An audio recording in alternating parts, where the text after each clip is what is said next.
Baik, kita menuju ke informasi berikutnya Ustaz terkait dengan penanganan COVID-19 yang ada di tanah air.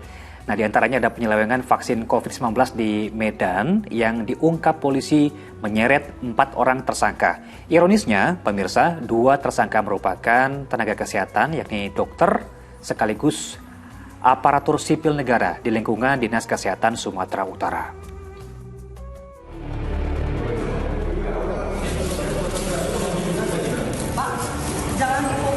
Tenang, ini untuk konsumsi kami, ya. Di Kompleks Perumahan Jati Residence, Medan inilah perempuan berinisial SW yang bertindak sebagai koordinator peserta vaksinasi COVID-19 langsung diciduk polisi. Warga Polonia Medan tersebut diamankan lantaran menggelar vaksinasi COVID-19 secara berbayar. Dibanderol sebesar Rp250.000 per orang. Para pelaku yang bergerak dalam sindikat penyelewengan vaksin itu telah meraup untung hingga Rp271 juta dari 1.085 peserta di 15 tempat berbeda di Medan dan Jakarta. SW mengkoordinir, mengumpulkan masyarakat tersebut dan menyampaikan bahwa ada pemberian vaksin dan untuk itu diminta biaya berupa uang. Penangkapan wanita berusia 40 tahun tersebut kian membuka tabir praktik jual beli vaksin COVID-19. Satu oknum ASN berinisial IW yang bertugas di Lapas Tanjung Gusta Medan ikut terseret. Pria yang juga dokter rutan itu turut menikmati hasil penjualan vaksin yang seharusnya jadi jatah bagi petugas dan warga binaan di lapas tersebut. Menurut informasi dari teman-teman Polda, melaksanakan kegiatan yang diduga memperjualbelikan vaksin 19 itu merupakan kegiatan di luar kedinasan. Dalam pengembangan penyelidikan, 2 oknum ASN di Dinas Kesehatan Sumatera Utara diduga juga turut mencicipi hasil manis dari penyelewengan vaksin. Penggeledahan pun dilakukan di kantor mereka yang berlokasi di Jalan HM Yamin, Medan Timur. Dalam menjalankan aksinya, keempat tersangka berbagi peran. SW bertugas mencari orang yang ingin divaksin dengan biaya Rp250.000. Untuk proses vaksinasi, SW bekerja sama dengan IW yang tak lain dokter rutan. Sementara 2 oknum ASN di Dinas Kesehatan Sumut bertugas mengalihkan vaksin COVID-19 yang sedianya akan didistribusi ke Lapas Tanjung Gusta. Sejauh ini sudah 8 orang saksi diperiksa polisi, termasuk sejumlah pejabat di lingkungan Dinas Kesehatan dan pejabat rutan Tanjung Gusta. Semua oknum ataupun pihak-pihak yang memiliki keterlibatan sudah dipertegas, akan kita panggil dan kita minta keterangan. Keterlibatan sejumlah aparatur sipil negara di lingkungan Pemprov Sumut ini memicu kekecewaan sang gubernur Edi Rahmayadi. Pasti pecat sesuai peraturan yang berlaku, melakukan hal yang seperti itu vaksin ini untuk diberikan untuk mengantisipasi orang supaya tidak terjangkit COVID, tetapi malah vaksin diperlakukan seperti itu. Para tersangka terancam pasal berlapis dengan ancaman hukuman penjara maksimal seumur hidup. Tim Liputan melaporkan dari Medan, Sumatera Utara.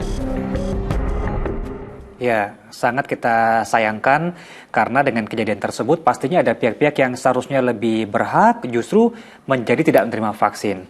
Nah, Ustaz, ini kan kurang lebih sama dengan peristiwa yang sebelumnya bahwa terkait dengan amanah yang diselewengkan. Para tersangka tidak amanah dalam menjalankan tugas, apalagi mereka profesi sebagai nakes begitu ya. Apakah tidak amanah ini masuk dalam golongan orang-orang munafik, Ustaz? Ya, betul itu. Bahwa menjaga amanah itu memang sangat ditekankan di dalam Islam ya. Bahkan kata amanah itu satu akar kata dengan iman. Ya, amanah dengan iman. Dan ada satu hadis yang merangkai dengan sangat baik hubungan antara iman dengan amanah. Itu yang menyatakan begini, la imana liman la amanata lahu. Jadi indikator keimanan seseorang itu bisa dilihat seberapa jauh dia bisa menjaga amanah. Jadi dinilai tidak beriman orang yang tidak menjaga amanah. Dan dinilai tidak beragama orang yang tidak setia dan komitmen dengan janji yang dibuatnya. Jadi menjaga amanah itu adalah indikator dari keberimanan yang baik ya. Orang yang tidak menjaga amanah itu imannya tidak sempurna itu. Jadi kaitannya sangat erat sekali. Dan oleh karena itu misalnya di dalam satu hadis dinyatakan bahwa salah satu tanda orang yang munafik itu adalah idza tumina khana. Orang yang ketika diberi amanah lalu dia berkhianat. Nah, di sini kan para nakes itu diberi amanah ya untuk memberikan pelayanan publik secara gratis, tetapi melihat antusiasme masyarakat yang ingin divaksin tinggi, hanya diselewengkan, dijual belikan gitu ya. Nah, ini pertama menyalahi amanah. Yang kedua berupaya mendapatkan harta secara tidak benar, harta yang haram, dan ini masuk kategori ghulul ya di dalam agama itu. Apa yang mereka dapatkan dari hasil jual beli vaksin gratis itu namanya ghulul ya. Ghulul itu adalah menyalahgunakan amanah demi meraih keuntungan di balik amanah yang diberikan kepadanya, mencari keuntungan pribadi. Dan kalau dalam bahasa undang-undang kita ini masuk kejahatan tindak pidana korupsi itu ya. Saya kira dari segi peraturan perundangan kita itu dinilai salah, begitu juga dalam pandangan agama. Saya mendengar bahwa orang munafik ini termasuk orang yang dibenci oleh Allah, begitu Ustaz. Apa hukuman bagi orang-orang yang munafik ini, Ustaz? Ya, orang yang munafik itu secara lahiriah dia dihukumi Islam ya, dia muslim ya. Tetapi dia muslim yang asik, muslim yang bermaksiat, yang fasik ya. Dan tentu saja nanti di akhirat kelak mereka yang menyalahgunakan amanah yang diberikan lalu kemudian meraih keuntungan pribadi di balik amanah yang diberikan kepadanya dengan cara menyelewengkannya, itu kalau kaitannya dengan ghulul, wa may yaghlul ya'ti bima ghalla yaumal qiyamah. Itu nanti harta yang diperoleh dengan cara yang tidak benar menyalahgunakan amanah itu akan dikalungkan di lehernya dan dia akan dipermalukan di muka orang banyak nanti di akhirat kelak.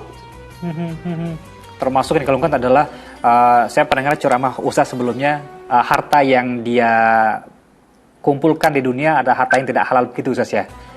Harta yang tidak halal tersebut akan dikalungkan pada saat hari pembalasan nanti. Ya. Sangat cukup perih begitu ya ancamannya dalam agama Islam. Dia akan bermalukan dengan itu, dia akan bermalukan di muka orang banyak. Baik.